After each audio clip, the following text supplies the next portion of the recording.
Question directe avec David Bavrez, investisseur et essayiste, auteur de Bienvenue en économie de guerre aux éditions Novice. Bonsoir. Bonsoir. Merci d'être avec nous. Vous vivez à Hong Kong, donc vous êtes en visite là à Paris.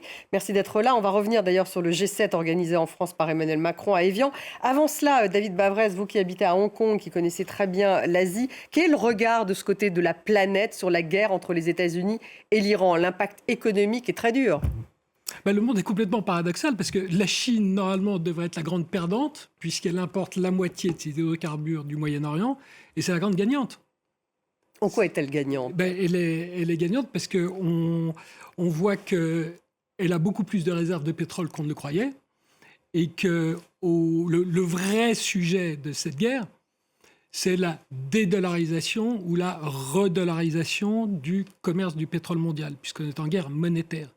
Et au mois d'avril, si vous en croyez Bloomberg, la Chine a acheté 30% de ses hydrocarbures du Moyen-Orient libellés en monnaie chinoise. C'est le rêve des Chinois. Et elle l'achète où du coup cet hydrocarbure? Les États-Unis ont fait cette guerre pour redollariser le commerce du pétrole dans le monde et ils accélèrent la dédollarisation. Grand gagnant, c'est la Chine. Mais où achète-t-elle son pétrole du coup, la Chine? Elle l'achète toujours au Moyen-Orient, mais elle le libelle en RMB chinois. Donc le Moyen-Orient est obligé, comme c'est non convertible, d'acheter des choses à la Chine en échange. Oui, mais ça ne passe pas par le détroit d'Ormuz ou ça passe quand même, ces bateaux qui vont en direction de la Chine? Il n'y a qu'une personne pour laquelle le détroit d'Ormuz n'est pas fermé, c'est la Chine, puisque quand vous avez un bateau dont la cargaison est réglée en RMB, il passe. Il passe quand même, même aujourd'hui, lorsque les Iraniens disent qu'ils ferment totalement. Encore une fois, si vous en croyez bien, 1,7 million de barils par jour au mois d'avril et 1,2 million au mois de mai. Donc tout va bien pour les Chinois. Et facturé en renminbi, donc. Absolument. Tout va bien pour les Chinois. Le reste de l'Asie, en revanche, souffre beaucoup. Alors, ça, c'est la grande différence. C'est que si on parle de l'Asie du Sud-Est, là, par contre, il y a quelque chose qu'on ne mentionne jamais, c'est le danger d'une crise asiatique comme en 1997. Parce que, d'une part, ces pays n'ont plus accès. Eux, c'est 80 à 90% de leur pétrole et gaz qu'ils achetaient depuis le détroit d'Ormuz. Donc, eux, ils n'ont plus accès parce que ce pétrole, la Chine le garde pour elle. Et puis, deuxièmement, on va peut-être y revenir, c'est que le vrai sujet d'Évian, c'est l'épargne mondiale et que les États-Unis sont en train d'attirer de sucer toute l'épargne mondiale pour elle. Donc, l'Asie du Sud-Est se retrouve avec des coûts énergétiques qui explosent à la hausse et vous n'avez plus de financement de dollars. Donc c'est ça l'énorme problème. Le vrai sujet de désordre mondial aujourd'hui, ce sont les pays émergents qui ont des coûts énergétiques qui explosent à la hausse et qui n'ont plus de financement de dollars. Qu'est-ce qui va se passer? Donc crise possible, crise financière possible en tout cas. Crise monétaire. Monétaire, c'est ça l'enjeu. Financière. La Chine justement, elle intéresse Emmanuel Macron aujourd'hui qui a fait une sorte de pré-G7, une visioconférence, un sommet des convergences, a-t-il dit aujourd'hui justement, qui inclut la Chine. Il a exhorté les États-Unis, la Chine et l'Europe, le chef de l'État français, à agir avec urgence en vue d'une coordination de leur politique économique pour résorber les déséquilibres mondiaux. Est-ce qu'il prêche dans le désert là? Vous savez, les anglo-saxons ne parlent plus de Macron, mais de Macroff, en disant il est complètement off. Il ne comprend rien. Vous avez parlé d'économie, mais ce n'est pas l'économie, c'est justement le monétaire. Il ne peut pas y avoir de convergence quand vous avez un conflit. Donc le vrai sujet aujourd'hui pour les États-Unis, vous le voyez, l'échec total en Iran, puisque sur tous les points, cette bataille pour l'instant est un échec. Donc les États-Unis qui sont toujours terrorisés disent on va changer les règles du jeu. Et maintenant, ce qu'on va faire, comme on a besoin de dollars, parce que cette guerre monétaire, encore une fois, c'est redollariser le monde. Ils disent, ce qu'on va faire, c'est qu'on va faire des augmentations de capital et des introductions en bourse de 500... massives, avec l'intelligence artificielle. SpaceX, Oracle, OpenAI, Anthropic, vous avez, on nous rajoute Google, peut-être Amazon. Vous en êtes à 500 milliards. Ce sont des montants dont on n'a jamais entendu parler.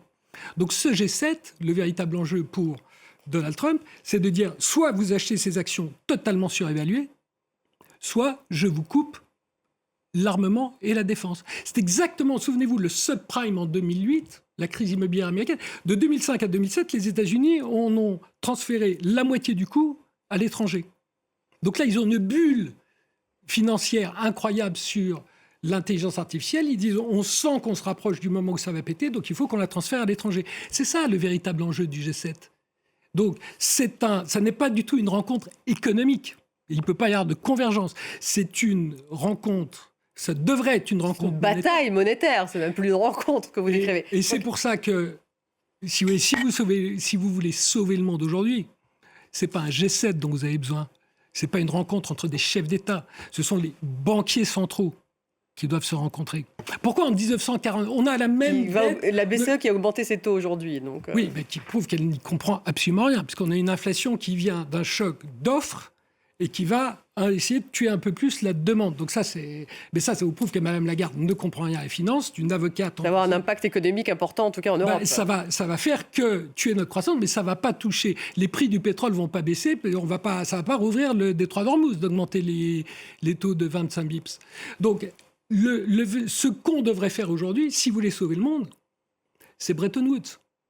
Ah oui, mais alors, Bretton Woods aujourd'hui, pardonnez-moi, David Bavrez, mais on n'en parle plus du tout de Bretton Woods. Il est même écrabouillé par le pays qui l'a créé. Et c'est justement parce qu'aujourd'hui, il n'y a que les banquiers centraux qui peuvent se rencontrer en dehors des politiques pour dire effectivement, il n'y a plus de croissance dans le monde, parce que moi, je viens de Chine, où on vous annonce une croissance de 4 à 5%, mais quand vous regardez les revenus gouvernementaux, les revenus fiscaux, ils sont stables depuis 2 ans, donc votre croissance n'est pas terrible. Et puis aux États-Unis, si vous enlevez tous ces data centers à 50 milliards dans des champs de patates dans le Midwest, la croissance est également de 0. Donc certes, en Europe, on n'a pas de croissance, mais vous l'avez ni en Chine, ni aux États-Unis. Et ça, les chefs d'État, ils ne sont pas au courant. Oui, mais ce sont bien les chefs d'État qui vont demander aux banques centrales à ce moment-là de prendre des décisions communes. Nous sommes indépendants, c'est justement ça. Les banques, ils prendraient l'initiative aujourd'hui, vous pensez, lorsqu'on voit que la BCE a augmenté ses taux? Non. En plus, il y a un bras de fer entre Trump et justement et comme ça va se la passer, Fed. Nous sommes en guerre, non pas économique, mais nous sommes en guerre monétaire. Et le problème que nous avons, nous, la France, c'est que les guerres monétaires, il y en a une tous les 50 ans. Hein, c'est les années 30, les années 70 et aujourd'hui les années 20. Et nous, la France, on parade toujours au début en disant on est les rois de la piste et nous sommes les derniers à dévaluer. En 1936, quand on ne peut plus préparer la guerre, et en 1980-82, quand on rate la révolution technologique. Alors, donc là, ce qu'on est en train de faire, c'est que nous sommes en train de rater totalement la révolution technologique de l'IA. C'est ça qui pourrait sauver l'Europe, cette révolution technologique de l'IA. C'est comme ça vous savez, vous m'avez dit qu'il fallait une convergence pour la croissance. La croissance, elle va venir de la productivité, de la technologie. C'est ce qui nous a sauvés dans les années 70, c'est ce qui va nous sauver à nouveau dans les années 2020.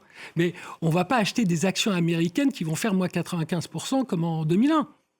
Donc vous pariez tout de même sur un crack, là Alors, non, parce que les États-Unis vont l'étaler d'une part dans le temps auprès de leur couche inférieure et deuxièmement, chez nous. Et l'Asie, et c'est tout le but de ce meeting du G7, où Donald Trump va venir, mon billet d'avion, il va coûter, alors je ne peux pas vous dire si c'est 10, 20, 30, 50, 100 milliards, mais exactement comme il a dit à MBS il y a 2 mois, tu vas devoir me lécher le cul.